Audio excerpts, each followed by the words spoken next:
Hello, അപ്പോൾ എല്ലാവർക്കും നമ്മുടെ പുതിയൊരു വീഡിയോയിലേക്ക് സ്വാഗതം. ചാനൽ ആദ്യമായിട്ട് കാണുന്നവരാണെങ്കിൽ സബ്സ്ക്രൈബ് ചെയ്ത് സപ്പോർട്ട് ചെയ്യാനായിട്ട് മറക്കരുത്. അപ്പോൾ അതാ ഈ ഒരു മെറ്റീരിയലായിട്ട് വന്നിട്ടുണ്ട്. ഒരു മെറ്റീരിയലല്ല, രണ്ടെണ്ണം ഉണ്ട്. അപ്പോൾ രണ്ട് പേർക്ക് ഒരു ക്രോപ്പ് ടോപ്പ് ചെയ്യാനാണ്.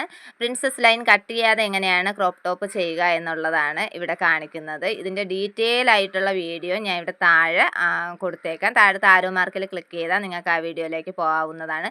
ഇതേപോലത്തെ പിന്നി പോണ മെറ്റീരിയലൊക്കെ ഉണ്ടല്ലോ, അപ്പോൾ അതിലൊക്കെ നമ്മൾ പ്രിൻസസ് കട്ട് ചെയ്തിട്ട് ചെയ്യുവാണെങ്കിൽ പെട്ടെന്ന് തന്നെ നമുക്കത് പിന്നി പോകാനൊക്കെ ഉള്ള ചാൻസ് ഉണ്ട്.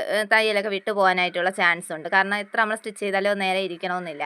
അപ്പോൾ ഇതുപോലത്തേക്ക് മെറ്റീരിയൽ വരുമ്പോഴത്തേക്ക് നമുക്ക് കുട്ടികൾക്കൊക്കെ ക്രോപ്പ് ടോപ്പ് ചെയ്യുമ്പോഴത്തേക്ക് നമുക്ക് നല്ല അടിപൊളിയായിട്ട് പ്രിൻസസ് കട്ട് ചെയ്ത് അതേ രീതിയിൽ തന്നെ നമുക്ക് ചെയ്യാൻ പറ്റും. നിങ്ങൾ ഇതുപോലെ ഒന്ന് ട്രൈ ചെയ്ത് നോക്കണേ. അപ്പോൾ നമ്മുടെ ഫൈനൽ ലുക്ക് ഇതാ ഇങ്ങനെയാണ് കിട്ടിയിരിക്കുന്നത്. നല്ല അടിപൊളിയായിട്ട് തന്നെ കിട്ടിയിട്ടുണ്ട്. അപ്പോൾ ഇതിൻ്റെ കട്ടിങ്ങും സ്റ്റിച്ചിങ്ങും വീഡിയോ നല്ല ഡീറ്റെയിൽ ആയിട്ട് തന്നെ ഞാൻ ഇവിടെ വീഡിയോ ചെയ്തിട്ടുണ്ട്. അപ്പോൾ താഴെ ഞാൻ കൊടുത്തേക്കാം. അപ്പോൾ വളരെ സിമ്പിളായിട്ട് ചെയ്തെടുക്കാൻ പറ്റുന്ന ക്രോപ്പ് ടോപ്പാണ്. അപ്പോൾ നിങ്ങൾ ഇതുപോലെ ഒന്ന് ചെയ്ത് നോക്കിയിട്ട് അഭിപ്രായം പറയണേ. അപ്പോൾ ഇഷ്ടപ്പെട്ടാൽ സബ്സ്ക്രൈബ് ചെയ്യാനും മറക്കരുത്. അടുത്ത വീഡിയോയിൽ കാണാം. Okay, bye bye.